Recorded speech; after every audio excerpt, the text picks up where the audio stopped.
ಹೇಳಪ್ಪ ಹಾಂ ಮಕ್ಕಳ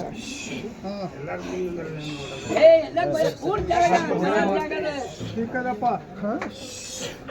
ಹೆಪ್ಪ ಹಾಂ ಹಾಳಿನ ಮ್ಯಾಗ ಆಳೋದು ಹಾಂ ಯಾವ ಮಗ ಎಷ್ಟು ದುಡಿತಾನ ಆ ಮಗನಿಗೆ ಪಗಾರ ಬೆನ್ನಿಂದ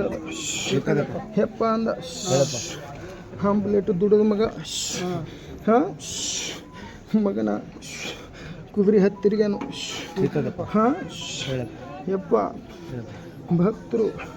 ನಾ ಮುಂದೆ ನೀವು ಮುಂದೆ ಅಂತೇಳಿ ಹಾಂ ಮುಂದೆ ಹೋದ್ರ ಮಕ್ಕಳ ಹತ್ತಾರು ಹೆಡ್ಕಿನ ಮ್ಯಾಗ ಇರ್ತದಲ್ಲಿ ಅಂದ ಯಪ್ಪ ಅಂದ ಹಾಳು ನಂದು ನಾಳೆ ನಿಂದು ಅನ್ಬೇಡ್ರಿ ಎಲ್ಲ ಮಕ್ಕಳಿಗೆ ಸಮಾಧಾನದಿಂದ ಶಾಂತಿ ಕಾಪಾಡಿಕೊಂಡು ಹಾಳಿಗೆ ಹಿಂದೆ ಮುಂದೆ ನೋಡ್ಕೋತು ಹಾಂ ದೊಡ್ಡ ಕುದುರೆಗೆ ಮುಂದೆ ಹಾಕೊಂಡು ಹಾಂ ಸಂಭಾಳಿಸ್ಕೊಂಡು ಹೋದ್ರ ಮಕ್ಕಳೇ ಹಾಂ ನಿಮ್ಮ ಮನ್ಯಾಗ ಹಾಂ ಹಾಳಿ ನಾಳೆಗೆ ದುಡಿತೇನೆ